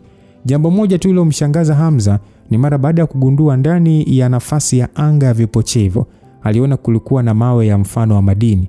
Mawe hayo yalikuwa na muonekano alioujua. Ingawa rangi ya mawe hayo yalikuwa tofauti kidogo, Hamza alikuwa na uhakika yalifanana na mawe yale mawili ya fuele ambayo aliyapata kwenye lile kaburi kule mkoani Tanga, hadi yakaja kuibiwa na Serena na kuyapata tena na kuyahifadhi kule kisiwani. Ni mawe yale yale ambayo Hamza aligundua yalikuwa na nishati kubwa sana, kiasi kwamba alipojaribu kupima nishati yake ikamzidi nguvu. Sasa mara baada ya kuona watu hao wa Underlanders, alijikuta akiingiwa na swali na kujiuliza kwamba je, mawe yale yalitokea kwenye ulimwengu huo ardhi? Licha kujiuliza hivyo, Hamza hakuweza kuelewa. Kuhusu vitu vingine, Hamza hakuelewa vilitumika kwa ajili ya nini. Hivyo kwa muda aliona hana nafasi ya kutosha ya kuvifanyia utafiti. Sasa Hamza akasema kwamba inaonekana ulimwengu huu wa chini ya ardhi una muunganiko mkubwa kuliko tulivyodhani. Yule mwanaume na mwanamke wanaonekana kuwa katika level ya uamsho wote wawili. Alongevo akimaanisha kwamba level zao za kinguvu ni sawa na Nicholas na Lovran. Hamza akasema kwamba kwa namna nilivyoona ni wazi kwamba walikuwa wakijaribu kwenda kuita wenzao. Kama kutakuwa na watu wengi wenye nguvu zaidi yao, basi kuendelea kubakia hapa ni sawa na kusubiria kifo. Baada ya Hamza kusema hivyo, Haji akasema ndio maana tuliwashindwa, kumbe wapo kwenye level ya uamsho. Kama watu hawa wangekuwa nje ya dunia, basi wasingekuwa na tofauti na kundi la wataalamu wa siri wenye nguvu kubwa. Baada ya Haji kuongea hivyo, Yones akauliza ya kwamba kama wanazo nguvu nyingi, kwa nini wanaishi huku chini ya ardhi? Au hawajui kuna ulimwengu mwingine nje ya ardhi? Yones alijibiwa kwamba kuna uwezekano wa aina mbili. Ya kwanza, labda ni kweli hawajui kama kuna ulimwengu nje ya ardhi. Pili, kwa sababu ambazo wanazijua wao, hawawezi kutoka nje. Yote kwa yote, hii inatufanya kuona kabisa kwamba sisi binadamu hatujui kwa ukamilifu juu ya sayari tunayoishi wenyewe. Mfano wa uwepo wa piramidi lile feki la Kimayani inatosha kabisa kuthibitisha hilo. Swali ni, je, mtu aliyejenga piramidi lile kuficha njia ya kuingia huku, alikuwa akijua kuna watu wanaoishi nje, yani wanaoishi chini ya ardhi? Basi Genduleza akauliza kwamba kama ni hivyo, basi ni tatizo kubwa kwa kitendo cha sisi kuingia huku. Hamza, unadhani tunapaswa kufanya nini? Mimi naona ni kama jambo la hatari sana kwa kitendo cha sisi kugundua ile eneo.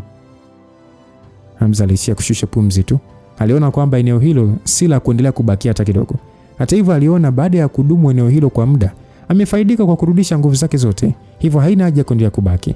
Vinginevyo, kama mmiliki kamili wa uyoga huo wa kiroho kutokea baada ya kugundua wameula na kuua watu wao, basi itakuwa ni swala kubwa sana. Sasa Hamza akasema ya kwamba kwa nguvu tulizokuwa nazo, kuendelea kufanyia utafiti huu ulimwengu wa ardhi ni hatari sana. Jamani, tuondokeni. Aliongea Hamza, kisha pale pale akamgeukia Gamba na kumwambia kwamba Gamba, si unaweza kukufuatisha njia uliotuingizia mpaka hapa ili tuweze kutoka? Gamba alisha kuchezesha macho yake mara chache, kisha pale pale alipaa kwenda hewani na mwili wake ulitutumuka tena na kuwa mkubwa. Ingawa Hamza alikuwa na uwezo wa kutumia mbinu ya silaha ya hiari kupaisha kundi hilo kutoka nje, kwa kulinganisha na spidi na Gamba ilikuwa sawa. Na kubwa zaidi ni kwamba Gamba alijua njia. Hamza mara baada ya kukusanya baadhi ya vitu ikiwemo uyoga ule wa uzima uliobakia kwenye kibegi cha kuhifadhia, aliungana na wenzake. Kundi lote lilipanda juu ya mgongo wa Gamba na safari ya kutoka kwenye shimo hilo kwa spidi kubwa kuliko ile ya kuingia ikaanza rasmi. Basi tutazame upande mwingine wa Tanganyika Lake Forest. Katika eneo maarufu la ardhi ya wakale ndani ya mkoa wa pembezoni mwa ziwa Tanganyika, katika lango la kuingilia makazi hayo, kulikuwa na watu zaidi ya 100 waliokuwa wamebeba zawadi mbalimbali, waliojipanga mstari kwa shauku kubwa, wakisubiri kuruhusiwa kwa ajili ya kutoa zawadi hizo. Watu hao walitokea katika kila kona ya nchi. Kati yao walikuwa viongozi wakubwa wa taifa, huku wengine wakiwa ni wawakilishi wa familia kubwa nchini. Kila familia au mwanasiasa mwenye nguvu aliyekuwa akitambua uwepo wa jemadari na familia yake alituma wawakilishi waliokuja kutoa zawadi. Wafanyakazi wa familia ya mzee mkongwe wote walitunisha vifua vyao. Walikuwa katika hali ya kujivunia, lakini hawakupoteza adabu yao katika kuwapangia wageni hao wapi pa kuelekea kwa ajili ya kutoa zawadi hizo. Ukweli ni kwamba siku ambayo Chifunda alianza safari ya kufika katika familia mzee kwa ajili ya kupigana naye, ilikuwa ikiangaziwa na watu wote wenye nguvu nchini, wakisubiri kwa hamu anguko la jemadari. Sasa mara baada ya taarifa kusambaa kwamba Chifunda amepigwa vibaya sana na bustani ya jemadari pamoja na mfanyakazi wake, vigogo wa nchi walijikuta katika mshtuko mkubwa kutokana na kutokutarajia matokeo hayo. Hata hivyo, hakuna mtu yote aliyemkebehi Chifunda, kwa sababu levo aliofikia ilikuwa ni mafanikio makubwa sana. Hivyo licha ya kufeli kwake, hakulaumiwa kwa kuwa dhaifu, bali alilaumiwa jemadari kwa kuwa na nguvu kubwa. Ni nguvu kiasi gani jemadari alikuwa nazo? Ilikuwa ni swali linalosumbua watu wengi na ambalo mpaka wakati huo halikuwa na majibu. Hivyo mwisho wa siku, iwe wanampenda au hawampendi, jemadari ni jemadari tu siku zote, na bado yupo na anaendelea kutamba. Mwanzoni kulikuwa na watu wengi waliokuwa na shaka juu ya uwezo wa jemadari, lakini baada ya kilichotokea hakuna aliyekuwa na shaka tena. Na matokeo yake, kwa ajili ya kujiweka katika upande wenye nguvu, watu waliona waweke chuki zao pembeni na kisha kuandaa zawadi kwa ajili ya kujichawisha mbele ya jemadari na familia yake. Hata hivyo, upande wa jemadari hakuwa na muda kabisa wa kusubiri watu hao kuja kumpatia zawadi. Watu waliokuwa wakipokea wageni hao walikuwa ni Afande Musiba na mke wake Rehema pamoja na baadhi ya wazee wengine wa koo hiyo. Na ukweli ni kwamba Rehema hakuwa katika mudi kabisa kupokea wageni hao katika wakati kama huo. Hata hivyo, wazee wa familia ya koo yake walimsihi kurudi mara moja katika familia ya mzee ili kutoonyesha ishara ya kutoheshimu familia hiyo. Kwao hawakuona ni aibu kuinamisha vichwa vyao mbele ya mtaalamu. Ukweli ni kwamba familia hiyo ya Mjema ilishaukubali uhalisia tokea kitambo. Ni kwamba tu hisia zilizidi akili. Pengine ni kwa sababu alikuwa na ukaribu mkubwa na jemadari tokea afike hapo, kwani Fiona naye alikuwa amevaa mavazi maalum ya heshima na pia aliungana na wanandoa hao akipokea wageni hao. Hata hivyo, Fiona alikuwa na wasiwasi. Ingawa familia hiyo ilimchukulia kama sehemu ya familia, yani mke wa Hamza, lakini Fiona alijua fika Hamza bado hamtambui kama mke, na hakuna uhakika kama anaweza hata kuja kwenye familia hiyo na kumfanya kuwa kisulia. Hivyo kama binadamu mwenye akili alijikuta akiwa na hali ya aibu. Lakini angefanyaje sasa kama jemadari mwenyewe ndiye aliyemwambia atoke akapokea wageni ili ajuane nao? Hivyo alijikuta katika hali hiyo. Mara baada ya kujitahidi kuonyesha tabasamu la kulazimisha mbele ya wageni hao kwa karibu nusu siku, Fiona alihisi misuli ya uso wake ikianza kumuuma. Hatimaye wakati wa jioni, Bi Salome alifika katika eneo la mapokezi akiwa na tabasamu, akimwonyesha heshima afande Musiba, Rehema na wengine. Kisha akamwambia Fiona ya kwamba, Bi Fiona, Master anakuita kwenye chumba chake cha kujisomea. Kila mmoja aliyekuwa ndani ya eneo hilo alikuwa na hali ya mkanganyiko wakati wa kumwangalia Bi Salome. Muda huu ni kama cheo chake kilikuwa kimebadilika kabisa. Hawakumchukulia tena kama mfanyakazi tu, bali walimuona kama mtu mwenye cheo kikubwa ndani ya familia hiyo kuliko hata wao wenyewe. Hata hivyo, jambo lililowashangaza wazee wengi ndani ya eneo hilo ni kuona kwamba jemadari anataka kuonana na Fiona kwenye chumba chake cha kujisomea. Kila mmoja alijua fika, ingawa jemadari alionekana mkarimu kwa watu wote, mara nyingi ni Musiba na afande Simba pekee waliokidhi vigezo vya kuingia kwenye chumba cha jemadari. Katika nyumba iliyojitenga kabisa na makazi ya kawaida, karibu na mwanzo wa kupandia mlima, afande Musiba alishetu kutoa tabasamu la ukarimu akimwangalia Fiona, kisha akamwambia kwamba nenda haraka. Ukweli ni kwamba Musiba alikuwa akivutiwa zaidi na Fiona kama mkwe wake. Ni jambo la kwamba tu ndoa yao haikuwa juu, yani haikuwa juu yake kuamua. Kulikuwa na hali ya wasiwasi machoni mwa Rehema. Amekuwa sehemu ya familia hiyo kwa zaidi ya miaka 20. Na maneno aliyoongea na jemadari ni machache mno kuliko maneno aliyoongea Fiona na jemadari katika miezi michache tu tangu afike hapo. Fiona alishia kuaga kwa heshima, kisha aliambatana na Bi Salome kuitikia wito. Ingawa uwezo wa nishati wa Fiona haukuwa mkubwa sana, katika kipindi alichokaa hapo alikuwa amepiga hatua. Hivyo haikuwa shida kwake kutumia mbinu za nishati kuongeza spidi ya haraka kufika katika nyumba maalum ya jemadari. Mara tu baada ya kufika kwenye kiambaza cha nyumba hiyo, Salome alisema kwamba, Fiona, Master anakusubiri ndani, unaweza kuingia. Fiona alishia kutingisha kichwa na kutoa shukrani zake kwa Bi Salome. Kisha alivuta pumzi nyingi na kuzishusha, akaingia ndani. Alikuwa na hisia mbaya moyoni mwake. Siku hiyo namna jemadari alivyomuita ilikuwa ni tofauti na siku zote. Mara baada ya kuingia eneo lililokuwa kama ofisi, pale aliweza kuona jemadari akiwa busy kukusanya viungo vya chakula na baadhi ya vitu na kuviweka kwenye begi. Basi Fiona akauliza kwamba, babu jemadari, kuna sehemu naenda? Jemadari alishia kutoa kicheko kidogo na kusema kwamba upo sahihi, mimi naondoka. Fiona akasema, unaondoka? Aliongea Fiona kwa mshangao, kisha akauliza tena kwamba unaenda safari ya mbali ama? Babu akasema ndio, safari ya mbali sana. Fiona akauliza, lini utarudi? Jemadari alionekana kufikiria kwa muda, kisha akajibu ya kwamba mimi mwenyewe sina uhakika, pengine naweza nisirudi kabisa. Fiona alijikuta akishtushwa na kauli hiyo, akasema kwamba babu, usiniambie unanitania. Hata hivyo jemadari alifunga begi lile akionekana amekwisha kumaliza kuweka vitu vyake vya muhimu. Baada ya kuhakiki hilo, alisogea kwenye shelfu ya vitabu ambavyo havikueleweka umri wake na akachomoa kimojawapo kilichoonekana cha kale sana. Mara baada ya kuchukua kitabu hicho, aligeuka na kisha akampatia Fiona, akamwambia chukua. Fiona alishia kupokea kitabu kile kwa shauku na kuuliza ni nini hiki? Mtoto, kitendo cha kuwa na hiari ya kupika pamoja na mimi, kuua kuku na mimi, kukwangua magamba ya samaki na kuchota mbolea pamoja, moja kwa moja umekuwa mwanafunzi wangu. Kwa hiyo nimepanga kurithisha baadhi ya mafunzo niliyojifunza kwa muda mrefu kwako. Kuhusu kujifunza mafunzo hayo itakuwa juu yako sasa na bahati pia. Hiki kitabu ni cha kwangu, nilichokiandika kwa mkono, na hiki pekee duniani. Kipo kimoja tu, yani ni hiki pekee. Maamuzi yako kuja kukaa hapa kwa muda wa miezi kadhaa yalikuwa sahihi, na hii ni kama zawadi.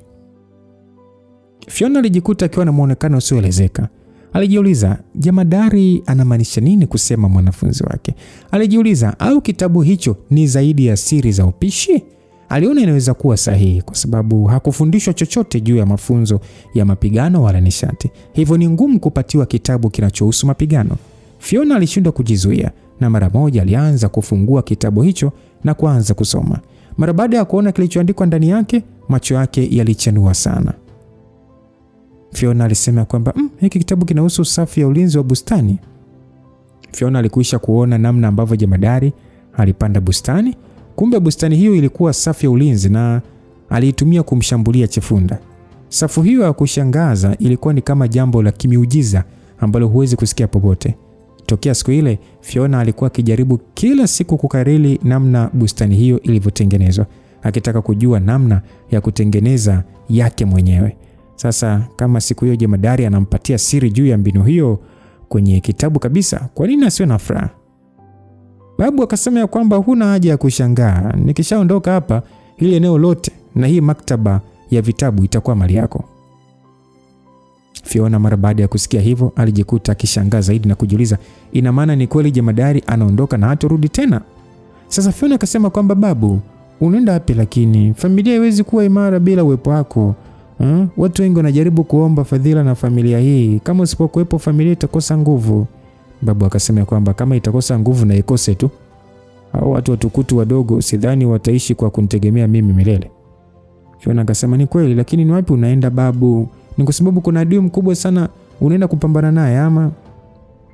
Aliuliza Fiona. Msichana huyo aliona kama familia hiyo ikimkosa jemadari au kama nchi ikimkosa jemadari, haikueleweka nini kitatokea.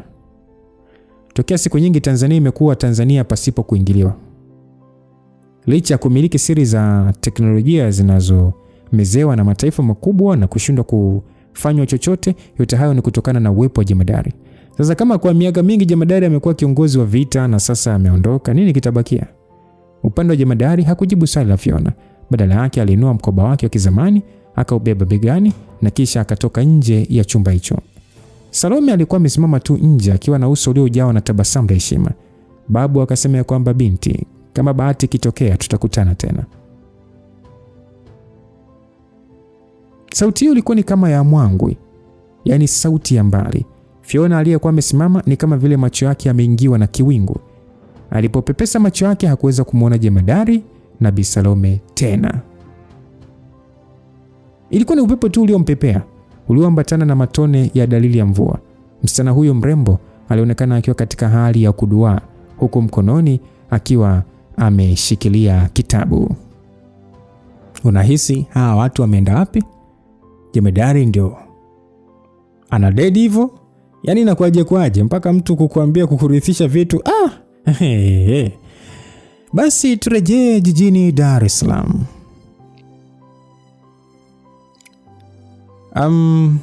Alifahamika kwa jina la Elias Muhinde. Huyu ni bwana aliyevalia suti nyeusi iliyomkaa vyema. Mtu angemwona angesema amedamsh, amepoa. Bwana huyu alikuwa ameketi kwa kujisikia kabisa kwenye sofa. Mara baada ya Reji kurudi nchini, watu wa kwanza kufika nyumbani kwake walikuwa watu wa familia ya Wahinde waliokuwa wakimtafuta. Shangazi na Belda ambao walikuwa nyumbani hawakuwa na ujasiri wa kuongea na watu hao wako. Abbas Muhinde, babu wa Regina, vile alikuwa ni mtu mdogo sana kwenye familia hiyo. Hivyo hakuonekana kitu mbele ya watu hao wa familia kuu. Lengo la ujio wa familia hiyo mahali hapo lilikuwa ni lile tokea mwanzo, kumtaka Reji kusalimisha kisiwa cha Bondeni na taasisi ya binamu kuwa sehemu ya familia ya Wahinde. Kwanza kabisa kipindi kile wakati Hamza akiwepo nchini, Elias Muhinde aliwakilisha ombi hilo kwa Regina na alishia kupoteza pakubwa. Akarudi nyumbani kwa ajili ya kujipanga upya.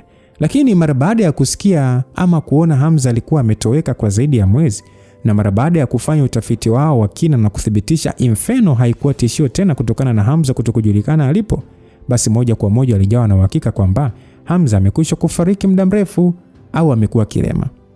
Ingawa mwanzoni familia hiyo ilikuwa na rasilimali nyingi, bado ilikuwa na wasiwasi juu ya uwepo wa Hamza. Lakini wakati huo ambao Hamza alikuwa ameondoka, ule wasiwasi uliisha moja kwa moja. Hii ni mara ya pili mzee Elias unakuja kunitafuta. Inaonekana hujawahi kupumzika tokea makutano yetu ya mara ya mwisho. Regina, na wewe pia unaonekana kuchoka mno.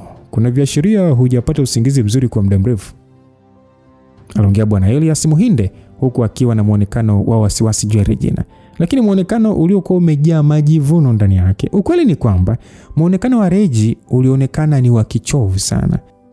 Ingawa watu wa binamu walikuwa kimsupport kwa 100%, ni kwa ajili ya imani yao kwake, ndio maana hakuwa tayari kuona na wasaliti. Ndio, mbele ya nguvu kamili, Regina aliona alikuwa amekamatika kwa mara nyingine. Kama angepewa muda wa mwaka mmoja, pengine angepata wazo la kukabiliana na Aliyo. Hata hivyo, ilionekana wazi familia hiyo ya Wahinde haikutaka kumpa nafasi kabisa ya kukusanya nguvu. Regina hakuongea na Elias, hakushangaa pia. Aliishia tu kutoa tabasamu na kisha akasema kwamba unaonaje, baada ya kufikiria kwa muda wa wiki moja utakuwa umepata suluhisho juu ya kurudi kwenye ukoo. Kwanza, kuna tatizo gani kurudi kwenye familia? Eti mjomba Abbas. Mara baada ya kuongea hivyo, Elias aliishia kumwangalia mzee Abbas Muhinde na kutabasamu. Abbas aliishia tu kulazimisha tabasamu na kuthubutu kutoa maoni yake. Aliishia tu kumwangalia mjukuu wake, huku mikono yake yote akiwa ameificha kwenye mapaja. Regina aliishia kumwangalia mzee huyo kwa ukauzi mkubwa. Kisha pale pale akasema kwamba hebu achana na maneno yako ya kujaribu kumwogopesha babu yangu. Baada ya Regi kuongea hivyo, akaambia kwamba Regina, unajaribu kuniogopesha? Labda tu uelewi, ila mimi Elias, mtoto wa kwanza wa familia kuu ya Wahinde, sijawahi kutishiwa. Basi wakati akiongea hivyo, muonekano wake ulianza kubadilika na kuwa mzito, macho yake yakionyesha hali ya uovu. Akasema kwamba sikiliza, nitakupa siku 3 pekee. Siku hizo 3 zikiisha na ukashindwa kujua ni kipi kizuri kwako na ukakataa ombi letu, basi usije kulaumu familia yetu ikichukua hatua nyingine kali zaidi. Regina alishia tu kumwangalia mwanamume huyo kwa kumtolea macho na kuonekana kuwa na nia kabisa kujisalimisha. Regina akasema, usidhani mimi sijui kwamba huwezi kufanya kama unavyojisikia. Kama ungekuwa na uwezo wa kumiliki binamu na kisiwa chake, ungeshafanya hivyo muda mrefu tu. Ni wazi kwamba kuna kitu nakitaka kutoka kwangu. Au unaweza kusema ni kwa sababu ya urithi wa damu yetu ndio maana unajaribu kunishawishi, au nakosea? Regina akaambiwa kwamba Regina, unafikiria sana. Najaribu kuwa mpole mbele yako kwa sababu sisi ni wa damu moja. Regi akasema kwamba kwa hiyo unamaanisha ni haupo hapa kwa ajili ya wordless book. Mara baada ya Elias kusikia hivyo, macho yake alicheza na hali ya mkanganyiko. Kwa hiyo ni kama nilivyotarajia, mnachokitaka ni wordless book ambacho kinanitambua mimi pekee. Kama unataka kweli kisiwa cha bondeni, hilo ni swala la pili, lakini swala la kwanza na la msingi ni kitabu. Ingawa Regina bado hakuwa na uhakika ni nguvu gani zilizobebwa na kitabu kile kisichokuwa na maandishi wala siri gani, alikuwa akihisi kwamba chochote kilichokuwa ndani ya kitabu hicho ni siri kubwa sana. Hilo lilijidhihirisha kwa kuanza kupata ndoto za kweli. Ilikuwa ni kama kufungua kitabu kile ni sawa na kuangalia kesho itakuwaje. Na kama ni hivyo, ni sawa na kusema kitabu hicho kinapigana na kanuni za ulimwengu. Asa Elias akasema kwamba huna haja ya kufikiria hayo yote Regina. Wewe ni mwanamke smart sana, na mwanamke mwenye akili kama wewe lazima ujue kwamba kwenye huu ulimwengu kuna maamuzi ambayo si juu ya mwanamke kuamua. Regina akasema kwamba kama unawadharau wanawake basi wewe sio mwanaume. Akasema kwamba ndio mimi nakudharau, utafanya nini hasa kuhusu hilo? Si ulimtegemea Hamza kuweza kuifanya bondeni kuwa chini yako? Vinginevyo ungewezaje kuwa na uwezo wa kumshinda Matias Yuji? Sasa mwanaume ambaye alikuwa anakupa kichwa amepotea na haijulikani atarudi lini. Acha kujaribu kuwa jasiri tena bana. Aliongea hivyo kisha katabasamu na kuendelea kusema kwamba ukisharudi ndani ya familia ya kikoo, tutakuandalia kijana mdogo tu wa kiume atakayekufaa. Huoni litakuwa ni jambo jema zaidi kama ukiolewa na wa kabila lako? Uso wa Regina wa kirembo ulipauka huku akikosa neno kabisa. Elias aliishia tu kutoa kicheko na kisha akasema kwamba vipi kwani? Wewe na Hamza ni watu wako tofauti ambao mmekwisha kuamsha urithi wa damu zenu. Kama singekuwa wazee wanamuogopa jemadari, basi wangekwisha kuchukua hatua dhidi yenu muda mrefu sana. Hasa kwa sababu Hamza hayupo na hakuna ndoa yoyote iliyofanyika kati yenu, kwa urembo uliokuwa nao itakuwa ni swala rahisi sana kukutafutia mwanaume ndani ya ukoo. Ukweli unaweza hata kunizingatia mimi mwenyewe. Hebu fikiria, mimi ndiye mjukuu wa kwanza wa familia kuu. Itakuwa ni heshima kubwa kwako." Wakati akiongea hivyo, alishia kumwangalia Regina pasipo kupepesa macho. Regina alishia kukunja mikono yake kwa nguvu, kisha akasema kwamba mume wangu atakaporudi nitayakumbuka maneno yote uliotamka leo. Elias alicheka sana kama kichaa, kisha akasimama akasema kwamba kama nisipokutamkia bwana wako amefariki, basi nitakuwa sio muungwana. Unapaswa kuelewa, mpaka sasa nusu ya dunia yote inajua Lucifer, mfalme wa kuzimu, ameshakufa. Taarifa hizi tulizopata ni kutoka kwa watu wazito kuliko unavyodhani, Na kwa vita ile iliyotokea, hata kama atakuwa hai, atakuwa kilema asiyejiweza. Na siku atakayothubutu kutia mguu hapa nchini tena, mimi Elias mwenyewe nitakuwa kwanza kumpa ukilema wa pili, na hata jemadari hatofanya kitu. Mara baada ya kuongea hivyo, alimgeukia mzee Abbas Muhinde na kisha akasema kwamba mjomba Abbas, hebu mshauri mjukuu wako kabla ya familia nzima haijapata majeruhi. Uso wa mzee Abbas ulikuwa ukibadilika kuwa mwekundu na mweupe, lakini hakuthubutu kuongea neno. Basi alicheka tu akasema kwamba haya imekuwa maongezi ya furaha sana, mimi nitaondoka sasa na baada ya siku 3 nitarudi hapa. Kwa kuchapa mkono wake, Elias Muhinde alitembea kimadaha akiondoka eneo hilo pamoja na baadhi ya wafanyakazi wake aliokuwa amefika nao. Mara baada ya kusikia ngurumo ya gari ikipotelea mbali, hali ya chumba ilikuwa baridi kama vile kimegeuka fridge. Sasa Abbas akasema kwamba Regina, mimi babu yako sina maana kabisa. Aliongea Abbas aliyekuwa na uso wenye aibu kubwa na hali ya kujilaumu. Alishia kunyosha mkono wake huku machozi ya kizee yakizifunika mboni zake. Shangazi na Belda waliokuwa pembeni, macho yao yote yalikuwa mekundu. Wote hawakuelewa namna ya kumsaidia Regina. Regina akasema kwamba usijali babu, hawezi kuthubutu kufanya kitu chochote, hili sio kosa lako. Mzee huyo akasema ya kwamba hapana, kipindi kile ni heri msingeongozana na mimi kurudi kijijini. Wazee wa kijiji walikuwa sahihi, kutakuwa na matatizo atakayowapata kwa kuwa na ukaribu na mimi. Aliongea mzee huyo huku uso wake wote ukiwa katika hali ya kujutia. Regina akasema kwamba babu, usiongee hivyo. Haijalishi kama tungeenda kule kijijini au tusingekwenda, ilikuwa ni swala la muda tu kufikia hatua hii. Kwa sasa unapaswa kupumzika kwa amani. Kwa namna yote ile ya mtu kuongea, Regina asingeweza kabisa kumfariji mzee huyo.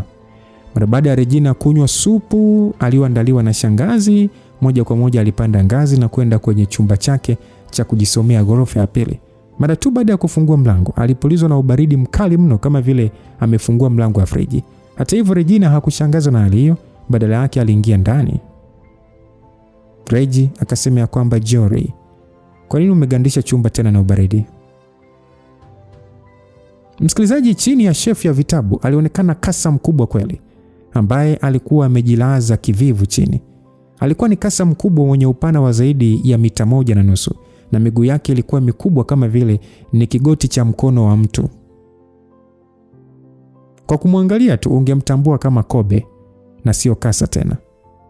Nyumba yake ya juu iliyokuwa laini na ya kuteleza kama vile ni marumaru ilikuwa na michirizi iliyokoza ikionekana wazi zaidi kuliko mwanzo na kufanya ipendeze. Kasa huyo ni yule yule ambaye Regina alikuwa akimlea tokea amtoe kwenye kampuni na kumleta nyumbani kwa ajili ya kumlea. Ukuaji wake umekuwa wa spidi zaidi. Ingawa kasa huyo alikuwa mkubwa na kuwa kama kobe, hakutaka makazi yake ya nje kwenye swimming pool. Matokeo yake mara nyingi alikuwa akishuka na kuingia kwenye chumba cha kujisomea cha Regina na kujificha humo.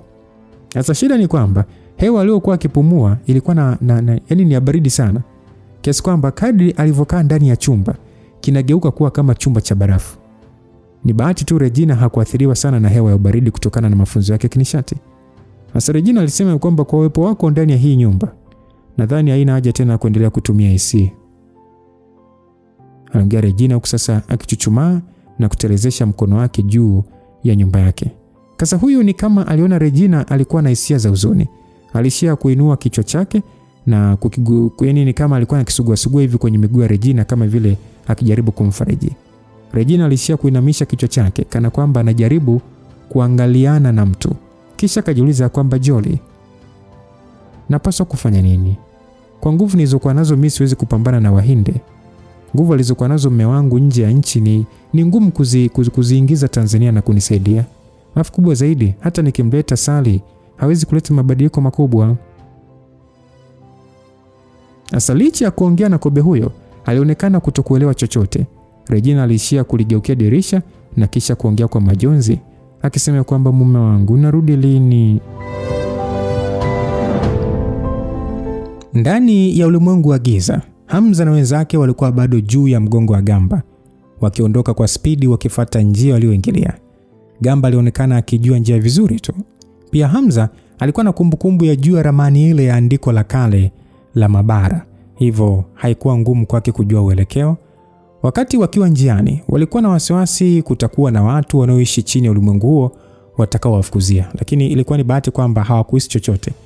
Kuhusu safari hiyo ya kufika kwenye ulimwengu wa ardhi, Hamza alikuwa ameridhika nayo. Ingawa hajafanya utafiti wa eneo lake kubwa, na aliona safari bado ipo. Alijiambia lazima itatokea tu nafasi ya kuja kujua siri nyingi za ulimwengu huo wa Underlanders. Kubwa zaidi, bado alikuwa amebakiwa na vichane kadhaa vya uyoga kwenye begi lake. Kwa kutumia uyoga huo, aliona anaweza kurahisisha mafunzo ya wanawake wake na washikaji zake. Hivyo itakuwa faida kubwa sana kwake. Hata hivyo, Hamza aligundua athari za kutumia uyoga zilikuwa na faida kubwa sana kwake kuliko kwa Mr. Black, Genduleza na wengine. Ilikuwa ni kama wamekula na wamesharabu lakini hakuna matokeo, ili hali yeye amekula chakula na akanenepa. Hamza alijiambia labda ni kwa sababu ya aina yake ya mafunzo, ndio maana amefaidika kwa kufanya seli za mwili wake kupokea nguvu vizuri. Kurahisisha zaidi ni kwamba tumbo la Hamza lilionekana kuwa na uwezo wa kusharabu vyema nguvu hiyo ya uyoga. Swala hilo lilikuwa furaha kwa Hamza, kwa kuona mbinu ya mafunzo aliyoibua mwenyewe ikimnufaisha zaidi kuliko mbinu zilizozoeleka. Hamza akifikiria hivyo, alijiambia pengine anapaswa kuanza msako na kutafuta vitu vya kiazina vinavyoweza kuliwa na kutumia tumbo lake kuongeza uwezo. Hata hivyo, ingawa kwa wengine matokeo hayakuwa makubwa sana, bado walifaidika kwa kupiga hatua kubwa. Hasa mara baada ya muda ambao hawakuweza kuhesabu, hatimaye waliweza kufika kwenye njia ya pango na ishara ya mwanga ikaonekana mbele yao. Hamza akasema kwamba kuna jambo alipo sawa ise. Aliongea Hamza akiwa amekunja sura baada ya kuhisi hatari mbele. Hasa Gendo akauliza kwamba nini tatizo Hamza? Yonis akasema kwamba wewe leo umesahau, hukumbuki wakati tunaingia kwenye hili pango Hamza alimwamrisha Gamba kuziba njia. Hasa kwa nini tuone mwanga wakati wa kutoka? Aliongea hivyo Yonis. Mr. Black pia alikwisha kugundua jambo hilo na kumshauri Hamza ya kwamba Hamza, nadhani itakuwa vizuri kwa sasa kumfanya Gamba kuficha mwili wake. Kama ni watu wa kawaida waliochimba kwa nje, itakuwa sio vizuri kwa Gamba kuonekana katika mwili wake mkubwa. Kama ni adui, Gamba atakuwa kama silaha ya siri. Basi Hamza alifikiria kwa kina na mara moja aliwaambia wenzake kuruka chini. Kisha akamwamrisha Gamba kujidogosha, kujifanya kuwa mdogo na kuwa nyoka wa kawaida. Ingawa bado mbawa zake hazikuweza kufichika, ilipoteza ile hali yake ya hatari. Hasa mara baada ya Hamza kusogelea eneo la kutokea kwenye pango hilo, pale aliweza kuhisia uwepo wa watu wenye msisimko mkubwa sana uliofanya moyo wake kumtetemeka. Hamza alikuwa amerudisha uwezo wake kwa kiwango kikubwa sana. Ingawa bado hakuwa amepona kabisa, kwa kutumia uyoga wa uhai alikuwa amekusanya nguvu nyingi. Hata hivyo, kwa level aliyokuwa nayo, mkandamizo aliokuwa akihisi kutoka nje ulikuwa ni mkubwa kuliko kawaida. Basi Hamza akasema kwamba mstoke nje kwanza. Aliongea Hamza akiwazuia kwa mkono wenzake huku akifikiria juu ya cha kufanya. Hata hivyo, pale waliweza kusikia sauti ya mikwaruzo kutoka nje ya shimo ikiwafikia wote. Sauti ikisema kwamba acheni kujificha, tokeni mara moja. Kila mmoja alijikuta akishikwa na butwaa, kwa sababu sauti hiyo haikuwa kama vile wakisikia kwa masikio, bali ni kama walikuwa wakisikia kupitia nafsi zao. Unadhani ni wakina nani? Hamza atamwai Regina? Jemedari mwenyewe anaelekea wapi? Oya, mwaka umeanza na nyama. Hamza, hii story inazidi kuwa kali zaidi. Na kuuliza tena, unadhani ni wakina nani? Kwamba acheni kujificha, tokeni mara moja. Ni wakina nani? Hamza atamwai mke wake maskini. Jemadari mwenyewe anaelekea wapi mpaka amerithisha vitu kwa Fiona? Oya, tukutane sehemu inayofuata. Muda wote ulikuwa na Lucas Lumbas. God be with you till we meet again. Bye bye.